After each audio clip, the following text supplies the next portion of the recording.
malam Mbak Syadai. Saya persilahkan duduk, Kang Sultan. Teman-teman silakan berduduk.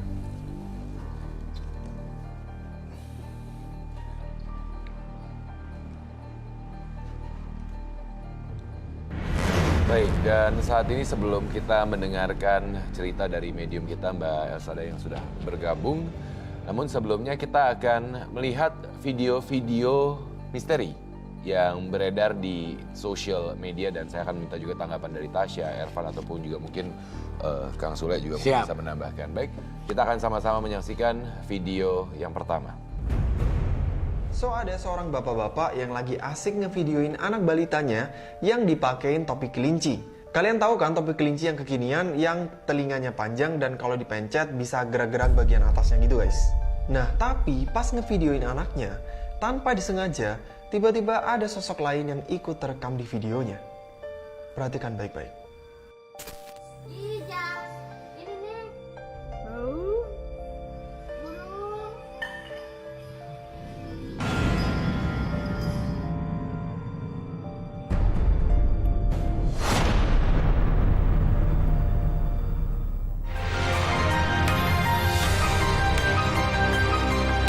Itu adalah satu video ya, Tasya, Ervan. Sebelum kita bahas video tersebut, saya mau nanya sama Tasya. Tasya, Kang Sule ini sebenarnya orangnya sensitif atau tidak? Sensitif. Secara auranya? Sensitif. Oke. Karena sebenarnya saya ingin bertanya juga Kang Sule, kalau tadi kita melihat video tersebut kan sebenarnya di belakang ada penampakan segala apa gitu ya. Kang Sule sendiri pasti pernah melihat lah video-video yang viral di sosial media mengenai penampakan gitu kan. Kalau Kang Sule sendiri pernah nggak sih ada momen mungkin merekam tanpa sengaja atau melihat dari teman-teman krunya? Kalau merekam tanpa sengaja sih belum pernah. Belum ya. Tapi kalau menurut Kang Sule tadi video gimana? Apakah real atau tidak? Walau alam ya. Kalau menurut Kang Sule, sebagai orang yang mungkin ya melihatnya sebagai penonton pada umumnya gitu. Tapi kalau dari bayangannya sih ya kelihatan ada bayangan hitam sih tadi. Oke. Apakah sebenarnya itu adalah sosok makhluk tak kasat mata atau sebenarnya ada sosok yang berbeda? Tasya, Ervan, gimana? Tasya dulu. Yang tadi itu kalau dibilang bayangan anak kecil lewat, itu bukan anak kecil. Itu karena kameranya jauh. Itu sebenarnya perempuan kuntilanak, bisa dibilang kuntilanak, yang lewat tanpa sengaja. Jadi bukan disengaja pas ada video dia lewat, enggak. Rekam, Ya, tanpa rekam. sengaja. Ervan? Itu adalah video asli, jadi memang berasa banget energinya dari sosok itu. Jadi sosok yang terekam dalam video tersebut di belakang anak adalah memang sosok makhluk tak kasat mata artinya ya. Tapi sebenarnya bukan sosok anak-anak. Bukan anak-anak. Karena kan kalau di video kecil, pendek Ya. ya, kayak anak-anak itu enggak. Itu perempuan kuntilanak tinggi. Sebenarnya. Bayangannya kali ya. Ya, itu bayangannya. Ya, itu oke. Kita akan menyaksikan satu video berikut ini juga.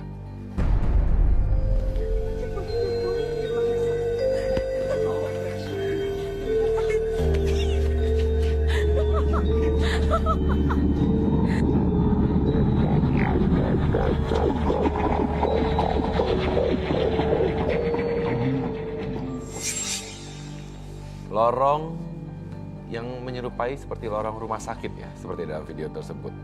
Dan Kang Sule juga pasti saya yakin setuju dengan saya bahwa banyak sekali cerita-cerita mistis di daerah rumah sakit biasanya ya. Iya. Dan itu banyak yang terjadi gitu kan. Betul. Nah, sosok yang terekam di bagian belakang, Tasya, Ervan, sosok makhluk tak kasat mata kah atau rekayasa kamera atau bagaimana? Kalau video yang ini menurut saya itu rekayasa kamera. Jadi kalau dibilang sih ada yang lewat tadi itu adalah hantu, enggak, itu bukan hantu. Tapi kalau di sekelilingnya ada. Tapi kalau yang Tertangkap kamera sebenarnya bukan makhluk tak kasat mata. Ervan? Kalau dari rumah sakit sendiri itu terkenal dengan perpaduan energi orang-orang meninggal, ada orang melahirkan. Ya. Jadi itu berasa banget di setiap rumah sakit. Ya. Namun untuk video kali ini memang ada energi yang cukup kuat. Oke. Tapi sosok tadi manusia sih. Oke. Jadi artinya sebenarnya kita sepakat bahwa yang namanya area rumah sakit tentunya memang memiliki aura-aura yang memang memiliki kepedihan, kebahagiaan dan segala apa. Banyak sekali energi-energi yang ada di dalamnya. Ada makhluk-makhluk tak kasat mata yang ada di lokasi juga. Tapi yang terekam oleh kamera tadi bukan makhluk tak kasat mata. Itulah dua video yang memang sempat viral di sosial media, dan hal ini juga tadi saya sudah mengundang teman misteri kita, teman medium kita hari ini, yaitu adalah Mbak Elsada yang akan menceritakan pengalaman mistisnya atau pengalaman misterinya yang dialami ya. Mbak Elsada mungkin bisa sambil diceritakan, nanti juga tentunya Tasya, Ervan juga akan mencoba untuk menerawang kondisinya seperti apa, sosok-sosok seperti apa gitu ya.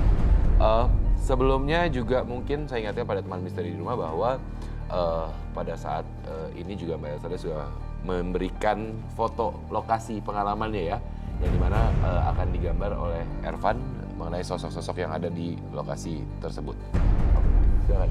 Jadi tahun sekitar 2020 Oktober kita ada reunian gitulah sama teman-teman ke Jogja. Nah di sana itu kan memang banyak pariwisata. Ya. Jadi memang kita ke sana itu khusus untuk traveling gitu. Ya. Jadi sama teman-teman, terus pas kita masih di bawah, pas sebelum untuk ke atas itu kan ada banyak warung ya. Ya. Nah. Ini Jogjanya mohon maaf, atas maksudnya ke arah mana nih? Mau ke Gunung Merapi. Oh oke, baik. Jadi waktu itu kita dari bawah dulu. Nah kita hendak untuk beli di warung lah gitu. Jadi memang saya nggak merasakan sesuatu sebelumnya gitu, biasa aja gitu. Jadi normal saja. Terus ketika saya mau kita naik motor nih kan, berhentiin motor. Terus saya lihat nih ada bapak-bapak yang setengah telanjang dada gitu. Baik. Jadi cuman pakai celana, Ya. sosoknya agak gendut, baru dia hitam. Nah dia keluar ya saya normal aja, nggak ada menyangka apa-apa gitu. Jadi saya mau nanya ke beliau, mau beli gitu kan. Nah dia dari kayak rumah yang satu rumah, terus ada kayak ruko di depannya, warung kecil gitu. Dia dari depan teras itu mas ke warung itu gitu, masuk ke dalam warung kecil itu. Oke. Jadi saya otomatis nyari dong ke warung kecil untuk bertanya kepada beliau. Ketika saya melihat itu, saya masuk ke warung kecil itu, saya panggil, halo Pak, permisi, seperti itu. Ternyata kan itu warungnya kecil mas. Ya. Nah, di dalam warung itu yang kira-kira sekitar 3 kali 4 meter itu nggak ada di tempat orangnya gitu. Sementara benar-benar saya lihat beliau masuk ke dalam. Masuk ke dalam area itu. Bener, ke warung yang sepetak itu. Dalam warung sepetak itu sama sekali tidak ada orang. Tidak ada. Selang berapa setengah jam itu kita lanjutkan perjalanan. Singkat cerita saya udah sampai ke atas itu, ya, itu ada kayak kopi Merapi tahu kan? Ya. Nah jadi di kopi Merapi itu kita minum, makan. Saya belum nyampe ke resto itu, Ya. kayak banyak petani yang berpakaian lusuh seperti itu, kayak berdebu, lusuh pakaiannya, duduk di situ di batuan itu. Kan itu batu yang untuk tempatnya duduk sambil ngopi. Seperti Itu ada sosok yang Anda lihat. Iya. Tapi mungkin saja itu petani. Apa yang akhirnya membuat Anda mengatakan bahwa itu bukan petani? Anda yakin bahwa itu bukan petani? Saya ngerasa sih pada saat itu ya kayak orang yang pulang kerja gitu bertani, tapi ya udah saya merasa ya udahlah seperti itu gitu, nggak ada niat untuk menyapa juga, cuman saya lihat seperti itu ya udah, tapi saya tetap melanjutkan pesanan saya ke warung itu. Tapi sewaktu saya mau hendak masuk ke dalam lokasi kopi Merapi itu, nah itu saya lihat banyak kayak pakaian lusuh berdebu seperti itu petani gitu, yang duduk di situ untuk ngopi. Oke. Jadi Anda berkunjung ke sebuah wilayah yang kita tahu pernah mengalami sebuah musibah erupsi gunung meletus ya. Dan kemudian yang Anda saksikan adalah banyak sosok-sosok yang menggunakan baju petani, Iya. namun seperti bajunya berdebu, Iya benar.